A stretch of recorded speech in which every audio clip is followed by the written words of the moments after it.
Hello, Ryan here, aka Mac, and welcome. So the roadmap has been updated. Still no 3.7, 3.8 added. However, they have updated the 3.5 patch considerably, removing a couple of things, but they have added a whole lot more as well. And as expected, much of the new features that are in are directly related to the Squadron 42 roadmap. As you would expect, things that get ready for Squadron 42 can be implemented into the PU as well. I will call them out as we see them. So missing from this roadmap, they've removed the Law and Reputation System version 1 and Salvaging version 1. This was looking likely, as we spoke about on stream today. It is a big shame. I was really looking forward to that, but it was in scheduled for this whole duration. And it has actually been officially addressed by CIG. They've said they've noticed a handful of comments calling out confusion that salvage was removed entirely, instead of just simply being moved back to 3.6. Now, they said this is because the team is currently going through the additional planning for our 2019 milestones. While it is clear that salvaging wouldn't make it in 3.5, where it will land is still actively being discussed, and they plan on providing us all with an update as soon as they have one. This will likely be coupled with a larger update to the roadmap that adds the additional columns and information coming in the very near future.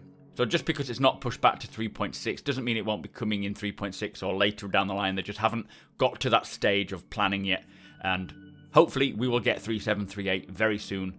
But we do have 3.5 to look forward to. Something that has been pushed back to 3.6 from 3.5 was the P-52 Merlin improvements, which personally, not too much of a big deal to me. I can live without that for the time being. So, updates for 3.5 are as followed. For characters, the DNA face customization is at 41 out of 92 tasks complete. Last week it was at 33 out of 75, so they've completed quite a few, but they have added quite a lot as well. We have a new mission giver called Tasia Pacheco, who is at 18 out of 43 tasks, so she's well underway.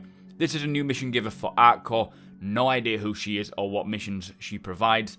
Do let me know what your thoughts are on that though, guys. In locations, Artcore itself, the planet, is at 17 out of 34. Now that has actually been scheduled for a long time, so it's good to see them making progress. And it is almost halfway, it's a bit over halfway through there. The Area 18 landing zone is at 149 out of 326 tasks.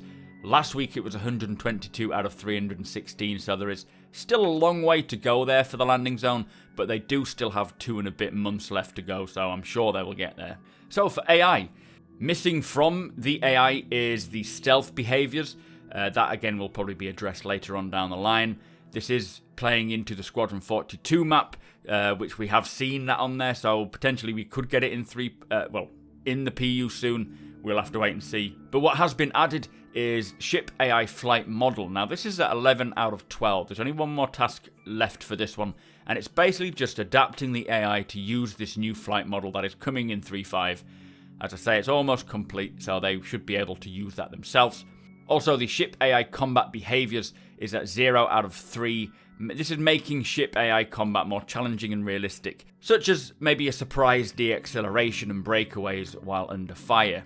So for gameplay, there's a lot more added in gameplay. As I say, salvaging and Law and Reputation are gone, but we have the heat system, which is from Squadron 42. This is at 0 out of 11. This is the ship systems, room systems, all the way up to the ambient heat of the solar system and how it affects all the different areas. So it's quite a big system, that.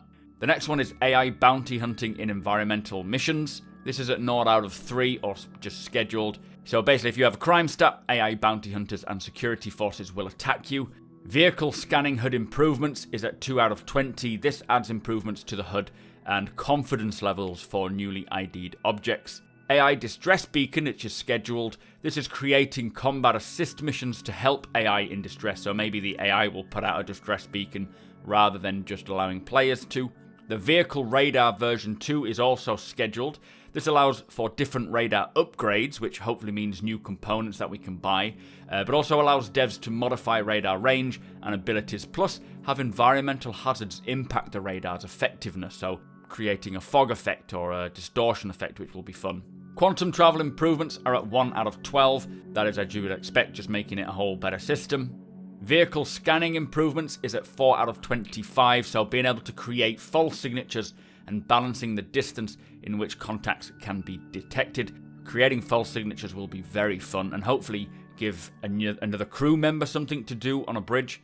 Ship system degradation improvements. Now this is scheduled, but this is allowing wear and degradation to cause reduced performance and it persisting on a ship component. It also means that when you overclock something, it drastically increases the wear rate, meaning that eventually it could stop working.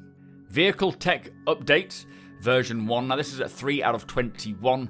This is basically a lot of vehicle improvements. They only mentioned 2. One of them is the vehicle stats for modal behavior, so maybe going into emergency mode, I would assume, something along those lines, I think, and updating the vehicle paint system, which hopefully means we can start buying paint jobs. It could be the new shop that we're likely to see in Artcore that was leaked. Maybe it is a vehicle paint shop. We'll see about that one. The group system improvements, version 4. Now this is at 0 out of 9. Basically smoother mobiGlas and invite experience, which is good news. VoIP and FOIP improvements, version 3 is at 4 out of 34, so just better performance and accuracy with VoIP.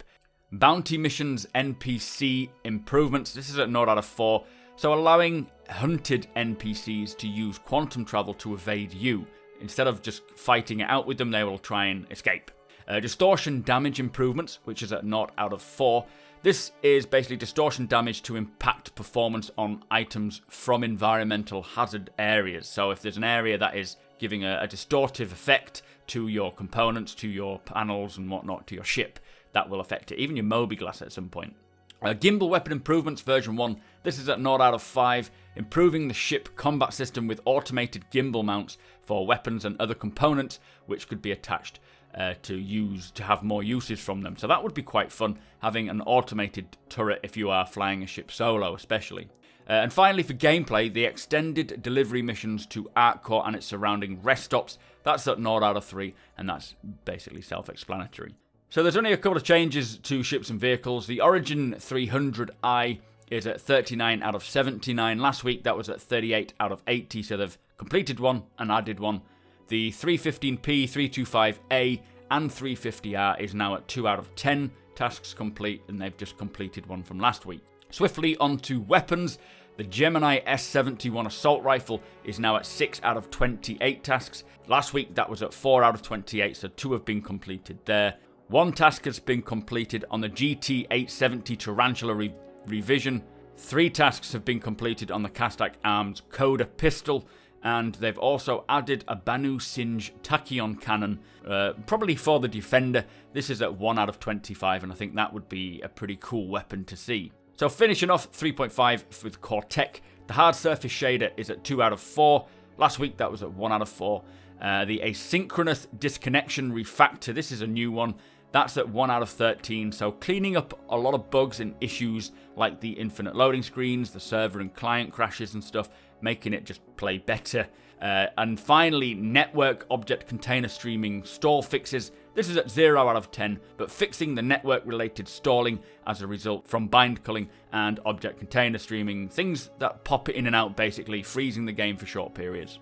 So that was the update. There was nothing new on 3.6 other than the P52 Merlin making it into 3.6. As I say, we're still waiting on 3.7, 3.8, which is disappointing. I'd like to get that as soon as possible, but it is very nice to see a lot more changes coming, and I'll have to take some time and digest all this and just let you know what I'm excited for, maybe go into a bit more further depth as to what we can expect to see from each of these little featurettes. Do let me know what your favourite is. I will, as I say, have to digest it. I can't even think what my favourite is right now, but it's some really good stuff to go on there. Anyway, be sure to hit that subscribe button, hit that thumbs up. Also, follow me over on twitch.tv/supermacbrothers, where we will be discussing this heavily on Monday. If you want to be part of that conversation, do join us at 1 PM GMT time. Big shout out to my patrons. If you want to support my channel even further, guys, do hit that link in the description to my Patreon page. It is very much appreciated. Thank you for watching, and I shall see you next time.